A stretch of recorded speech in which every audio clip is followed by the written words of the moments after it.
hustle, grind, Queen Lateefah. Queen Lateefah na the name, rockstar lifestyle na the game, gudu meje na the way.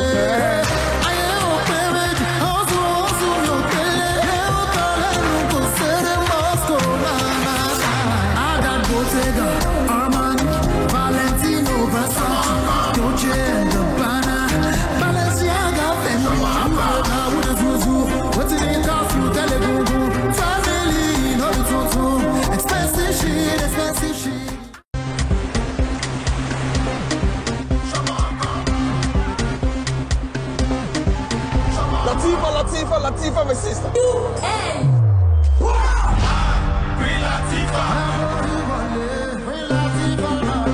How many countries did you get to travel to? Where did you go? Few cities like Milan, Tokyo. For real? I graduated from the Greenwich Marketing Postgraduate Program. Ìfilọ́lẹ̀ eré Queen Lateefah láti ọwọ́ Wùmí Toríọlá ohun gangan ló ń ṣẹlẹ̀ lọ́wọ́lọ́wọ́ báyìí. Àwọn wo gan ni wọ́n kópa nínú eré Queen Lateefah. A rí Abdul Lateef Adédìméjì ńbẹ̀, a rí Madam Ṣàjẹ́, a rí Fẹ́mi Adébáyọ̀, a rí Wùmí Toríọlá náà fúnra rẹ̀ gangan nínú eré yìí àti bẹ́ẹ̀ lọ. Gbogbo àwọn èèyàn dẹ̀ ti túyáyá, wọ́n ti túyáyá wá bí lẹ́ni láti wá bá Wùmí Toríọlá ṣe àjọyọ̀ ìfilọ́lẹ̀ ìtorí pé sinimá eré alákọ̀ọ́kọ́ tó máa kọ́kọ́ gbé sí sinimá lélẹ̀ inú àwọn èèyàn dùn lọ́pọ̀lọpọ̀ lẹ́ni wọ́n dẹ̀ sọ pé kọ́ múra ghetto so ẹ jókòó kẹfẹ̀yìntì kẹwàá wo àwọn múra lọ́pọ̀lọpọ̀ òjọ̀kọ̀ ìmúra ghetto ni ẹ máa rí bíbá ẹlẹ́ni ẹ jẹ́ ká jókòó káfẹ̀yìntì kájọ jẹ̀gbádùn ìfilọ́lẹ̀ Queen Lateefah Àyìnkẹ́ Dára Kújẹ́rẹ́ lórúkọ tèmi ẹ má yí kúrò lórí amóhùnmáwòrán Orísun ẹ máa bá mi ká lọ. Hello, I'm in Paris, so I didn't still around. It's like if it's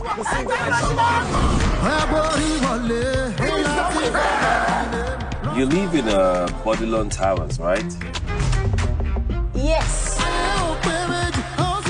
Lagos is an opportunity disguised as geography. Welcome to the center of excellence, the Nigerian capital of dreams come true. Relative condiment that elucidates the singleton of my persona is Miss Gargantuan. And I have come with an indelible, ineradicable comportment, not to subjugate, hegemonize, or tyrannize you, but to allay every form of hippopotamonstrous equidaliophobia embedded in your medulla oblongata. Ṣáwọn yìí wà iṣẹ́ òní jáwọ́ báyìí. Bọ́kọ̀ ìjábọ̀ ẹsẹ̀. Okay, ìfilọ́lẹ̀ Queen Lateefah. Kí lẹ fẹ́ sọ fún mi? Wùmí Toríọlá mọ̀ pé tí máa mọ̀ wọ́n ti ṣe díẹ̀. Àwọn eré wọn sí ti Queen Lateefah tí wọ́n ṣe kí lẹ rò pé ó dá yàtọ̀ nínú. Ara ọ̀tọ̀ ni eléyìí torí pé tẹ bá rí everything nípa ambience gan ẹ máa ti mọ̀ pé iṣẹ́ ilé ìwọ́n kan lè ṣe ni so Queen Lateefah ó jẹ́ sinimá kan tó jẹ́ pé apart from kó máa jẹ́ kẹ́ rẹ́rìn ẹ̀kan ńlá tún wà níbẹ̀ pé because láyé sí especially ayé social media everybody ló kàn ń parọ́ kiri but how long ẹ fẹ́ parọ́ ẹ má ṣe ra yín léṣe fake life ò easy. Nítorí Wùmí Toríọlá ló ṣe ni wèrè máa pọ̀ gan náà sí á máa pọ̀ gan ìjà máa pọ̀ gan bí wèrè. Ṣùgbọ́n tí ó bá máa fi parí a rí ọgbọ́n kan àbí méjì mú nú ẹ̀. Wùmí Toríọlá ọmọ yẹn máa ń ṣiṣẹ́ gan-an ó máa fi gbogbo ẹ̀mí ẹ̀ fi ṣe film in general so I'm expecting nothing but the best in this one and I'm just so excited for her. Inú mi dùn gan-an I'm so excited I'm happy for her because nínú economic wà báyìí kí yàn gbàdúrà owó yìí ńlẹ̀ kó fi ṣe film. Woo! Woo! Just woo! Iṣẹ́ àdùnní ọmọ tí ó wẹ̀ tó ń dọ̀bọ̀ wọ́n wẹ̀ lẹ́nìí.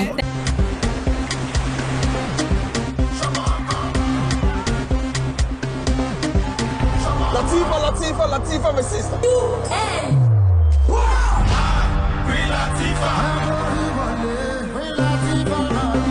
How many countries did you get to travel to? Where did you go? Few cities like Milan, Tokyo. For real? I graduated from the Greenwich Marketing Postgraduate Program. Wùmí Toríọlá jẹ́ ọmọ kan tó jẹ́ pé ó ń fi gbogbo ara ṣiṣẹ́ ibi tó bá ń lọ ó mọ̀ náà bẹ̀ ọ̀nà tí ọba mọ̀ kì í rìn ọ̀nà tí ń rìn ọ̀nà tó mọ̀ ni sinimá tó wá ṣe tó pè ń pè Lateefah atado ìyọ́dún lẹ́yìn ká bá ti wo bí ìpolówó rẹ̀ wọ́n ní bí òórùn ọbẹ̀ láti mọ bó ṣe rí lẹ́nu bí ìpolówó ẹ̀ ti mọ̀ pọ̀ ta lẹ́nu ọ̀ta gbọ́ngbọ́n ó dúró déédéé ó wà ń bẹ̀ pa òdu ni kì í ṣàìmọ̀ fún olóko nítorí pé tó bá bí ọmọ yálà ọkùnrin àbóbìnrin tó bá ń ṣe dáadáa ìdùnnú òbí ni láti máa fọwọ́ sọ̀yà pé ọmọ mi ń ṣe dáadáa ọlọ́run tó ti wá ní kó máa ṣe dáadáa tó dẹ̀ ń rí ṣe kò ní padà lẹ́yìn ẹ̀. àmì àṣẹ àmì àṣẹ àmì àṣẹ. ṣé ayé bá ń jẹ́ ayé tígbà bá ń jẹ́ gbà alukuran àti bíbélì wọn tẹrí kò ní tẹ́. àkọ́kọ́ náà jẹ́ kí n kọ́kọ́ kan sára sí Wùnmí Toríọlá fún rẹ̀ torí kò rọrùn láti sọ pé mo fẹ́ ṣe nǹkan irú èèyàn tí mo dẹ̀ mọ̀ tí Wùnmí Toríọlá jẹ́ èèyàn tí kò kí ń òun ṣàṣe so kò kí ń give up kò kí ń gbà tó bá lóun máa ṣe nǹkan ó máa ṣe tó bá wá sọ fún yín pé kí ni mo fẹ́ ṣe kékeré ẹ má dá lóhùn ńlá ló ń gbé bọ̀ pé sọ fún mi pé òun kàn fẹ́ po nǹkan kékeré kan pọ̀ ní ẹ̀wọ̀n nǹkan tó pè ní kékeré òun ló tó yìí òun ló tó kẹrẹ̀bìtì ẹ̀yin náà mo wá tún wá kan sára sí gbogbo àwọn òṣèré pátápátá títí tó fi kan àwọn crew tó ṣiṣẹ́ lórí iṣẹ́ yẹn iṣẹ́ lẹ̀ ṣe. Queen Lateefah. láti. níbo lálọ́ just laugh jẹ́ kábíyèsí wájà ni. Deal. If you want to drive Rolls-Royce 2024, just knock on the door of Engineer Rishi. Minute to 12. 1 minute after 12. Buy you pay another 300,000. Níbo ọgbọ́n. Ẹ bá rí conference yẹn o. Ma nínú àwọn fíìl tá wò kékeré trailer tá wò nínú a rí pé ọ̀rọ̀ story yẹn ó based lórí fake life. Ẹ jọ̀ọ́ ẹ bá mi sọ fún àwọn aráalé ẹ bá mi gbà wọ́n nímọ̀ràn púpọ̀ àwọn tí wọ́n live fake life in general.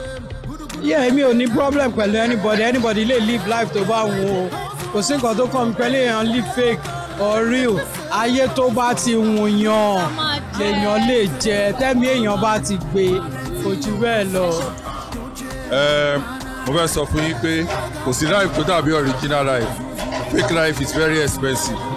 Sherry mo máa sọ fún àwọn èèyàn tó bá gbègbè ayé fake life ó máa padà tó kò sí bí rọ́bà lọ lógún ọdún òótọ́ ọ̀rọ̀ òótọ́ máa bá ń jọkọ̀ so ẹ jẹ́ ká live normal life wa mo mọ̀ pé kò easy because only fake it before you make it but to me mi ò believe well just be yourself àyìnbó àwọn èèyàn tó be themselves tó yẹ pé themselves rather tó yẹ pé at the end of the day they are making it you know so any láti social media iná ló bá gbogbo nǹkan jẹ́ but listen we need to be ourselves. Gudugudu méje náà bí wé ayé ò pé méjì ọ̀sùn yóò kéré yẹ ó tọ́ lẹ́nu kò ṣeré Moscow náà àdàgbò tẹ̀gà Armani. Gbogbo olólùfẹ́ mi lé inú mi dùn ayọ̀ mi kún láti sọ fún yín pé mo wà pẹ̀lú ìkan lára àwọn tí wọ́n kópa nínú eré Queen Lateefah mo wà pẹ̀lú ìlú mọ̀ọ́ká Kúnlé Rẹ̀mí ṣàlàfíà mo bá yín. àlàáfíà mo wà ọ̀ ẹ̀yin ńkọ́ ilé ńkọ́. àlàáfíà ní gbogbo wa. adúpẹ́ ẹ jẹ́ kí n bí ẹ wà nínú àwọn tí wọ́n kópa nínú eré Queen Lateefah now kárátà wo ìwà wo ni wọ́n fún yín nínú eré yẹn.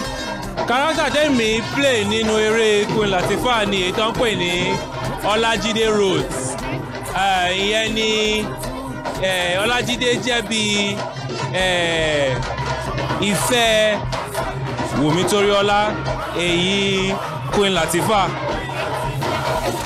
báwo lẹ ṣe rí gbogbo experience eré yẹn sí.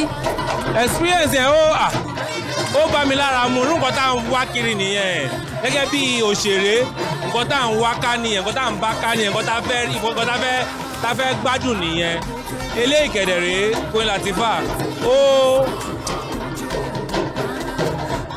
ó fún mi ní ìfọ̀kànbalẹ̀. ok ẹ jẹ́ kí n bí yín tẹ́ bá wá láǹfààní láti sọ pé wọ́n ti switch wọ́n yí ìwà yín padà síwọ́ èèyàn kan ǹjẹ́ níwà kan tó máa wù yín kẹ́ gbé wọ̀ nínú eré Queen Lateefah. nínú eré ìgò tí Ọlájídé Rose náà máa ṣí play èmi ò ráyè pàlàpàlà. ẹ bá mi kí gbogbo àwọn olólùfẹ́ Wùnmí Toríọlá ńlé. gbogbo èèyàn olólùfẹ́ mi mo kí yín ẹ kúlé o ṣé dáadáa ni mo bá yín. ẹ kú oríire ní mà. ẹ dúpẹ́.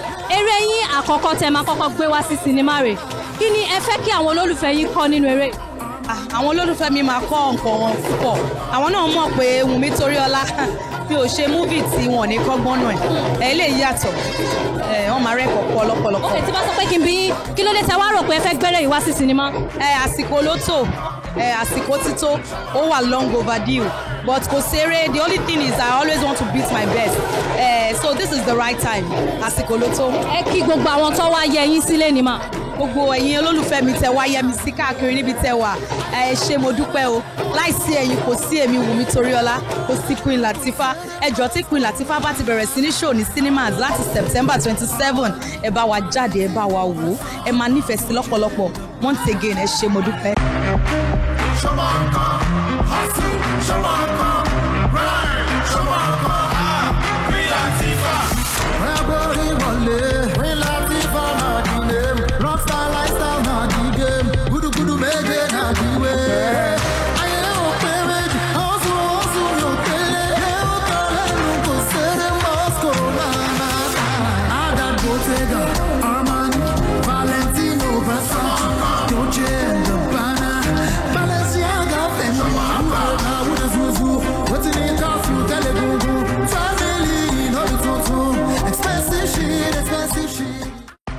ti rí bí gbogbo ìfilọ́lẹ̀ eré Queen Lateefah láti ọwọ́ Wùnmí Toríọlá tó ṣe lọ ẹ ti gbọ́ gbogbo nǹkan tí àwọn èèyàn sọ àgàgà àwọn olùmọ̀ọ́ká wa lọ́lọ́kọ̀ òjọ̀kan ẹ ti gbọ́ nǹkan tí wọ́n sọ nípa Wùnmí Toríọlá gangan fúnra rẹ̀ ẹ dẹ̀ ti gbọ́ nǹkan tí wọ́n sọ nípa eré tí wọ́n ṣe ìfilọ́lẹ̀ lẹ́ni Queen Lateefah tó bá ti jáde ó máa jáde sí sinimá ní on the 27th of September ẹ̀yin náà ẹ jáde kẹ́ẹ̀túyàyà kẹ́ẹ̀ lọ wò kẹ́yìn náà lè mọ nǹkan tí wọ́n ń sọ kẹ́yìn náà lè mọ nǹkan tí wọ́n sọ tó bá ń sọ pé Lateefah ti ń ta ẹ̀ ní máa wò pé kí ló ń wí so wọ́n náà lè belong you know gbogbo olólùfẹ́ mi lè àlèrè jù báyìí lọ Àyìnkẹ́ Kújẹ́rẹ́ lórúkọ tèmi ẹ darapọ̀ mọ́ mi lórí gbogbo orí social media platform mi pátápátá lórí Twitter @Àyìnkẹ́ Dayo Kújẹ́rẹ́ lórí Facebook Àyìnkẹ́ Dayo Kújẹ́rẹ́ Instagram @Àyìnkẹ́ Dayo Kújẹ́rẹ́ láyọ̀ la tún máa fi pàdé ó dàbọ̀.